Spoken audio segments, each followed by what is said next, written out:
नमस्कार, आप देख रहे हैं देवभूमि। आपके साथ मैं दीपिका सिंह। करेंगे खबरों की शुरुआत बड़ी खबर के साथ।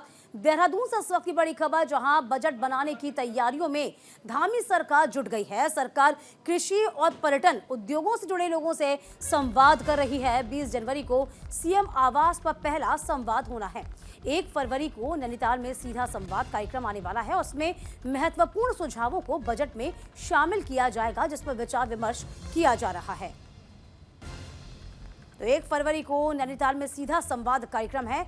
आने वाले महत्वपूर्ण सुझावों को बजट में रखा जाएगा और तमाम बजट क्या कुछ होगा, इसी की तमाम तैयारियों में जुटी हुई है धामी सरकार। इधर हरिद्वार से बड़ी खबर है। लोकसभा चुनाव को लेकर तमाम तैयारियां शुरू हैं। जोनल और सेक्टर मजिस्ट्रेट को भी प्रशिक्षण दिया गया। जिलाधिकारी एसएसपी ने दिशा निर्देश जारी किए हैं। लोकतंत्र में चुनाव कराना सबसे पवित्र काम है, डीएम ने कहा। चुनाव की ड्यूटी सबसे महत्वपूर्ण है, ये एसएसपी ने कहा है।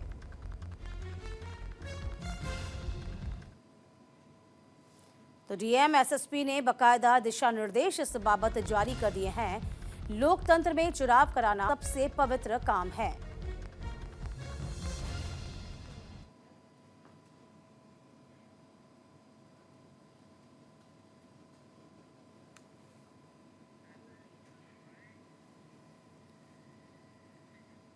इधर हल्द्वानी में केंद्रीय राज्य मंत्री अजय भट्ट ने रामलीला मैदान के पास राम मंदिर में हनुमान चालीसा का पाठ कर स्वच्छता अभियान चलाया है। पीएम नरेंद्र मोदी के आह्वान पर अयोध्या में राम मंदिर के प्राण प्रतिष्ठा के अवसर पर चलाए जा रहे इस स्वच्छता अभियान के मौके पर केंद्रीय राज्य मंत्री अजय भट्ट के साथ भाजपा कार्यकर्ता, स्थानीय लोग भी इस अभियान में शामिल हुए। अजय भट्ट ने कहा कि प्रधानमंत्री के आह्वान पर भगवान श्री राम के भव्य मंदिर की प्राण प्रतिष्ठा से पहले पूरे देश में अभियान चलाया जा रहा है।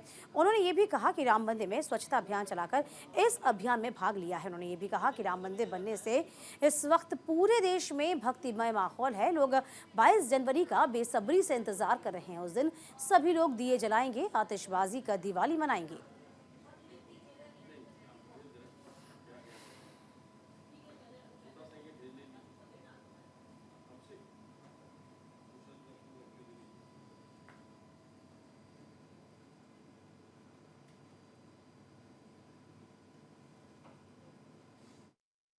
माननीय प्रधानमंत्री जी के आह्वान पर बीते हुए कल से हम लगातार 22 तारीख तक इसी तरह के अभियान करेंगे।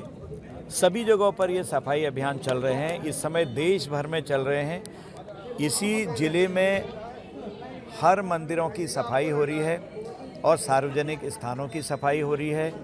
हनुमान धाम छोई में था तो जिस कदर लोग आए, बाद में मैंने निवेदन भी कहा कि अलग अलग बिखर के हम काम करें, अकेले अकेले करें। हमने सेक्टर बनाने पड़े हमको वहाँ। मैं अकेले एक तरफ को गया, एक जगह संभाला तो 4-4 लोगों ने अलग संभाला। तो इस तरह से पूरी सफाई करी। एक बहुत अच्छा मैसेज जा रहा है इससे। इधर उत्तराखंड में कड़ाके की ठंड पड़ रही है। बारिश और बर्फबारी की संभावना है। मौसम विभाग ने चेतावनी जारी की है। हरिद्वार में शीतलहर का कहर है। उधम सिंह नगर में घने कोहरे का अलर्ट है। लोग घरों में कैद होने को मजबूर हैं। सर्द हवाओं ने ठिठुरन बढ़ा दी है। जनजीवन प्रभावित है। कामकाज ठप हो चला है। तो बारिश और बर्फबारी की संभावना है। सर्दी का सितम लगातार जारी। मौसम विभाग ने आगामी दिनों के लिए लगातार एडवाइजरी जारी कर दी है। हरिद्वार में शीतलहर का इस वक्त कहर चल रहा है। देखिए, उधम सिंह नगर में घने कोहरे का अलर्ट है। कई ऐसे क्षेत्र जहां पर बारिश की संभावना भी है। लोग घरों में कैद होने को अब मजबूर हो गए हैं। तो सर्द हवाएं जिस तरीके से बढ़ रही हैं, उन्होंने लोगों के भीतर ठिठुरन पैदा कर दी है। जनजीवन प्रभावित हो गया है। कामकाज ठप हो गया है। देखिए, लगातार देखिए किस तरीके से ठंड का असर है। जहां नजर दौड़ाएंगे सिर्फ आपको बर्फ की मोटी चादर ही नजर आएगी। पर्वतीय क्षेत्रों का इस वक्त सर्दी से हाल बेहाल है।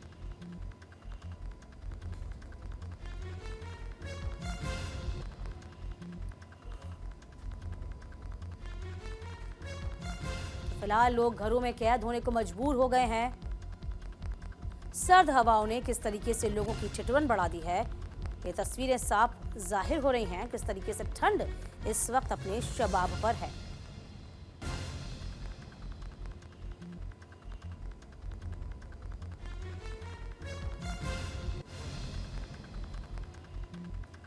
तो मौसम विभाग ने बाकायदा इसकी जानकारी दी है, जिसमें हरिद्वार में शीतलहर का कहर साफ तौर पर देखा जा रहा है।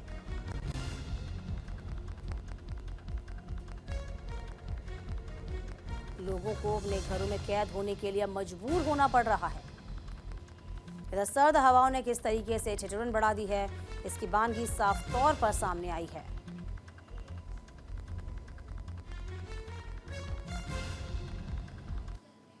तो कड़ाके की ठंड का असर साफ तौर पर जाहिर होता हुआ।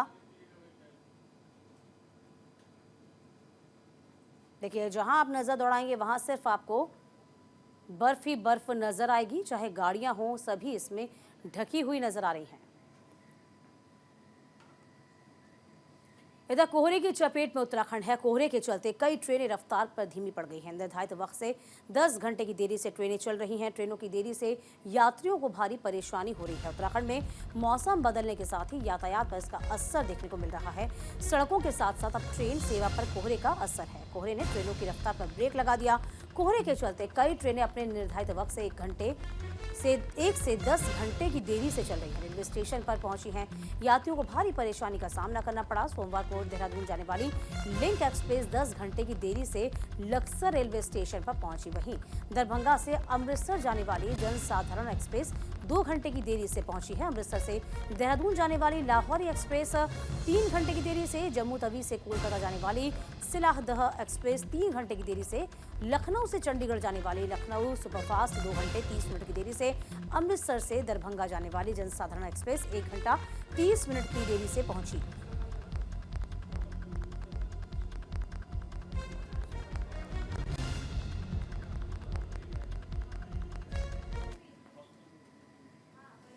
इधर देहरादून से बड़ी खबर है। उत्तरकाशी, रुद्रप्रयाग, चमोली में बर्फबारी के आसार हैं। बागेश्वर और पिथौरागढ़ में बारिश की संभावना है। पौड़ी, नैनीताल में भी हल्के कोहरे का अलर्ट है। कई जिलों में कोल्ड डे जारी हो चुका है। जी हां, देहरादून से बड़ी खबर, जिसमें उत्तरकाशी, चमोली, रुद्रप्रयाग में बर्फबारी का असर साफ नजर आ रहा है।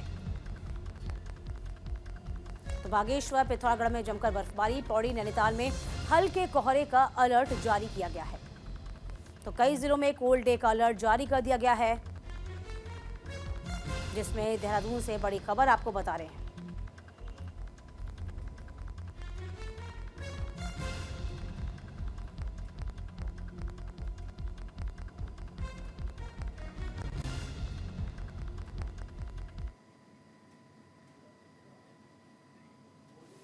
खबर लक्सर से है, जहां इन दिनों प्रचंड ठंड है। कोहरे का प्रकोप चल रहा है और कोहरे के प्रकोप के चलते क्षेत्र में लोगों का जनजीवन पूरी तरीके से प्रभावित है। कोहरे का असर रेल व सड़क यातायात पर देखने को मिला। कोहरे की वजह से विजिबिलिटी बहुत कम होने के कारण वाहनों को देरी में लाइट जलाकर चलाना पड़ रहा है।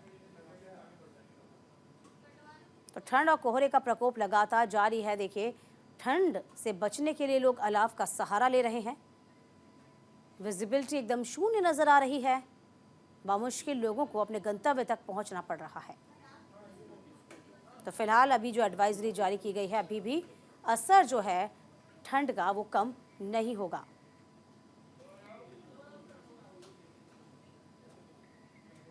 तो ठंड से अभी राहत मिलने की उम्मीद कतई नहीं है। आपको बता दें, उत्तराखंड में बारिश और बर्फबारी को लेकर अलर्ट जारी कर दिया गया है। उत्तरकाशी, रुद्रप्रयाग, चमोली, बागेश्वर, पिथौरागढ़ में हल्की बारिश होने की संभावना है। देहरादून, पौड़ी, नैनीताल में इस समय कोहरा छाने की संभावना है। 3000 मीटर और उसके अधिक ऊंचाई वाले स्थान पर हल्की बर्फबारी का अनुमान है। सर्द हवाएं लोगों को कपकपी छुड़ा रही हैं। हरिद्वार, ऊधम सिंह नगर में घने कोहरे से जनजीवन बेहद प्रभावित हो गया है। आपको बता दें, कोल्ड डे की स्थिति बनने की चेतावनी भी मौसम विभाग ने जारी कर दी है। तो ठंड से अभी कोई राहत नहीं मिलेगी। आने वाले दिनों में ठंड और भी ज़्यादा बढ़ जाने वाली है। तो अभी फिलहाल सर्दी से कोई राहत नहीं है। कोल्ड डे की स्थिति बन रही है। मौसम विभाग ने बाकायदा इसको लेकर चेतावनी जारी कर दी है। उत्तराखंड में बारिश है। बर्फबारी को लेकर बड़ा और अहम अलर्ट जारी कर दिया गया है। तो उत्तरकाशी, रुद्रप्रयाग, चमोली, बागेश्वर, पिथौरागढ़ में हल्की बारिश होने की संभावना जाहिर की गई है। तो देहरादून, पौड़ी, नैनीताल में इस वक्त लगातार बर्फबारी हो रही है। 300 मीटर उससे ज्यादा की ऊंचाई पर बर्फबारी लगातार होती रहेगी।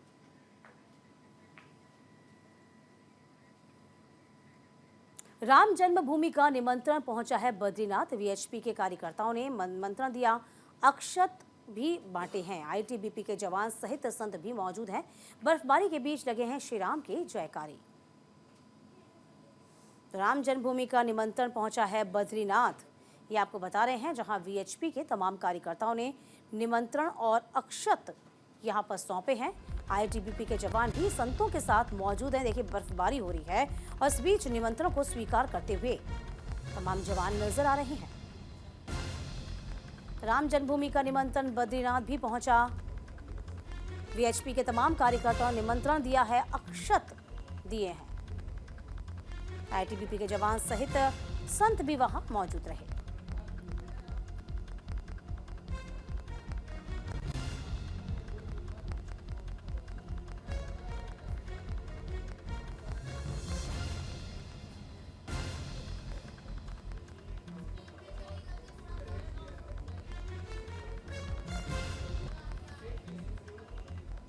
ये तस्वीर बेहद खास है। ये किस तरीके जमकर बर्फबारी हो रही है और इस बर्फबारी की बगैर चिंता किए राम जन्मभूमि का निमंत्रण देने के लिए ये बद्रीनाथ पहुंचे हैं वीएचपी के तमाम कार्यकर्ता, जिन्होंने निमंत्रण स्वरूप अक्षत भी भेंट किए हैं।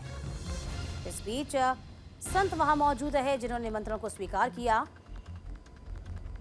22 तारीख का दिन बेहद खास अहम दिन है, जिस दिन भगवान रामलला अपने भव्य मंदिर में विराजमान होंगे।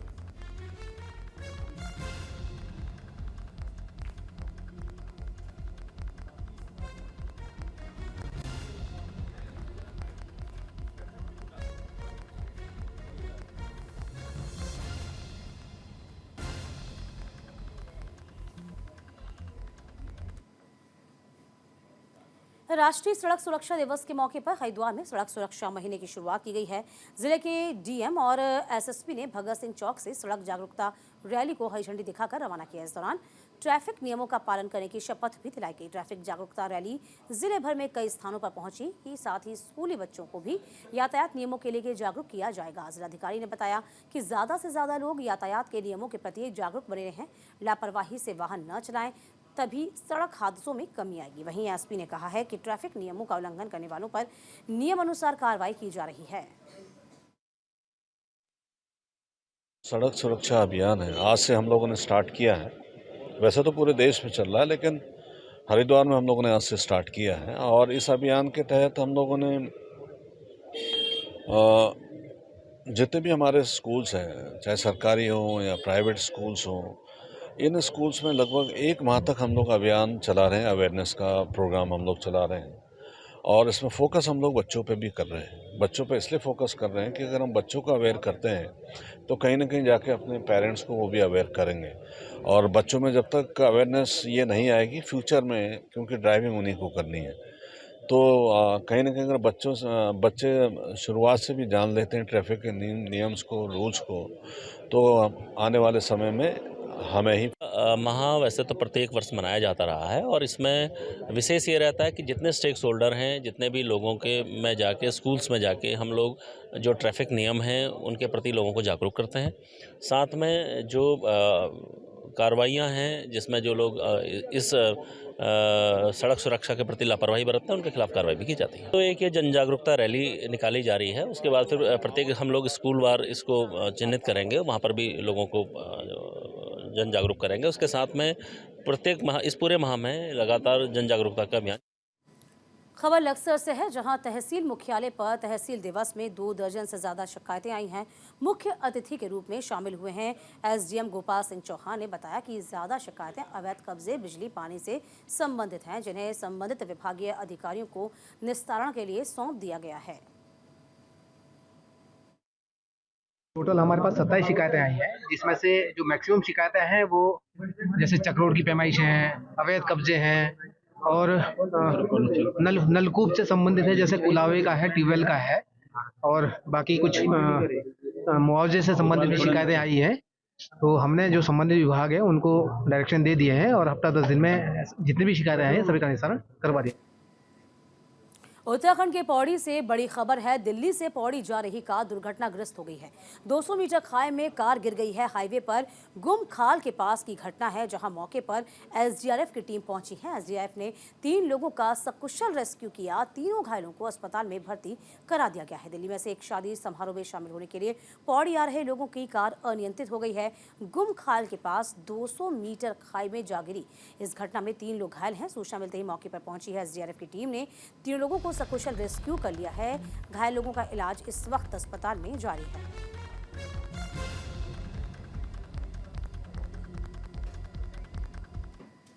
मंगलौर के मुंडियाकी स्थित ज्योति लैबोरेटरीज फैक्ट्री के सामने एक बार फिर से फैक्ट्री कर्मियों ने धरना शुरू कर दिया है। आपको बता दें, 2014 में फैक्ट्री में काम करने वाले सोहनवी नाम के एक मजदूर को गंभीर चोट आई थी। चोट लगने के बाद पीड़ित अपंगता की स्थिति में आ गया था। वहीं फैक्ट्री के द्वारा पीड़ित का इलाज करने के साथ साथ आर्थिक सहायता करने का आश्वासन दिया गया था, लेकिन फैक्ट्री पीड़ित का आरोप है कि अब फैक्ट्री ने पीड़ित का इलाज बंद कर दिया। इसी को लेकर पहले भी एक बार फिर से फैक्ट्री कर्मियों ने धरना दिया था, प्रदर्शन किया था। वहीं फैक्ट्री के द्वारा पीड़ित को 10 दिन में समस्या के समाधान का आश्वासन दिया गया था, लेकिन इस दिन में समस्या का समाधान न होने से नाराज फैक्ट्री कर्मी धरने पर बैठ गए। साथ ही फैक्ट्री में काम करने वाले मजदूरों ने फैक्ट्री के उच्च अधिकारियों पर अभद्रता करने का आरोप लगाया। सूचना पाकर मौके पर पहुंची मंगलौर पुलिस ने फैक्ट्री कर्मियों को समझाया। इसके बाद फैक्ट्री ने 23 जनवरी तक का समय मांगा है। इसके बाद फैक्ट्री कर्मियों ने धरने को खत्म किया। 2012 में तो मैं लगा था यहाँ भाई। 2014 में मेरा एक्सीडेंट हुआ था। यहाँ बेंच में काम करूँ था मैं, डैंग के नीचे गिर कर मेरी रीढ़ की हड्डी टूट गई थी। तो भाई 10 साल हो गए थे मुझे। इलाज भी ठीक ठाक चल रहा था भाई। इलाज तो ऐसे ही करवा रहे थे, ऐसे नहीं करवा रहे थे, सैलरी भी कह रहे थे। लेकिन जब से नया चार्ज आया ना, उन्होंने मेरा इलाज भी बंद करवा दिया और सैलरी को कहा था उनको सैलरी भी बंद करेंगे इसकी। और फिर उन्होंने हमने हंगामा करा था यहाँ से। हंगामा करने को 10 दिन का टाइम मांगा था उन्होंने। तो 10 दिन के टाइम मांगने के बाद भी उन्होंने कुछ जवाब नहीं आया उनके पास, ना उन्होंने कुछ करा। पहले भी 4 तारीख को बोला था इन्होंने कि 15 तारीख को बताएंगे। तो कि इन्होंने अब तक भी ऐसा कुछ नहीं हुआ। कुछ इन्हें देने के लिए कि इन्होंने कुछ नहीं करा। बोले कारण वही है, बस जो पहला था 4 तारीख में, उस लड़के को मुआवजा नहीं मिला यहाँ पे, वही है और कुछ नहीं है।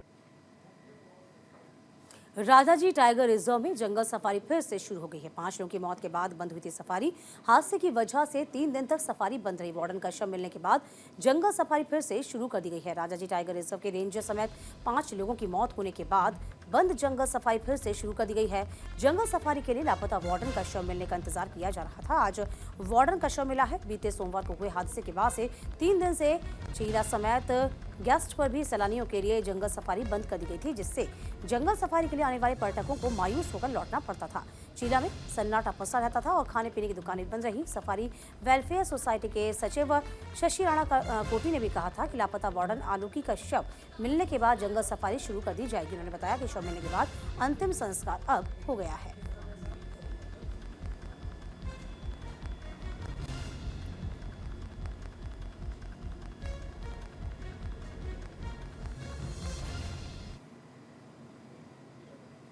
इंडियन आर्मी में तैनात मसूरी निवासी धनी लाल जमीन फर्जीवाड़े का शिकार हो गए। देहरादून के प्रॉपर्टी डीलर और भूमाफिया के द्वारा उनके लाखों रुपए लेकर कोर्ट से स्टे लेकर जमीन की रजिस्ट्री कर दी गई है। आरोप है कि वह पैसे मांगने जाने के बाद में धमकी वापस दे रहे थे। वह फौजी धनीलाल ने प्रदेश के मुख्यमंत्री पुष्कर सिंह धामी और कैबिनेट मंत्री गणेश जोशी से उनकी मदद करने की गुहार लगाई है। जो मणिपुर में हूँ, हाल ही भी ड्यूटी कर रहा हूँ वहाँ पर। मैंने 2019 में एक ज़मीन देखी थी। एक ज़मीन के लिए मैं शिमला बाईपास में गया था, जहाँ पर मुझे रविंदर रावत प्रॉपर्टी डीलर था, उसने वो ज़मीन दिखाई मुझे। वो ज़मीन दिखाया, वो उसने मेरे को ज़मीन दिखाने के बाद बोला रजिस्ट्री कराऊंगा, रजिस्ट्री कराऊंगा। रजिस्ट्री नहीं कराया, मेरे को टालता गया। उसके बाद उसने जब उसका फ़ोन स्विच ऑफ कर दिया, उसने पैसे लेने के बाद मेरे से 2,80,000 उसने नकद लिए मेरे साथ। तो 2,80,000 उसके पास चले गए, उसने फ़ोन स्विच ऑफ कर दिया अपना। फिर मैं घूमते घूमते प्लॉट में गया। फिर मैंने अगल बगल लोगों से पूछा वहाँ पर। फिर लोगों ने बोला कि ज़मीन का मालिक यहीं बगल में है। फिर उसके पास गए हम। उसने बोला ठीक है, कल आपकी रजिस्ट्री कराते हैं। रजिस्ट्री करवाने के लिए ले गया। बाद में पता चला कि उस ज़मीन पे भी कोर्ट का स्टे लगा हुआ था। सब मिले जुले हैं वो सब। वो जो ज़मीन का मालिक को बोलता हम सब एक ही साथ के रहने वाले, एक ही साथ रहते हैं हम। और इसी के साथ इस बुलेटिन में अभी के लिए बस इतना ही।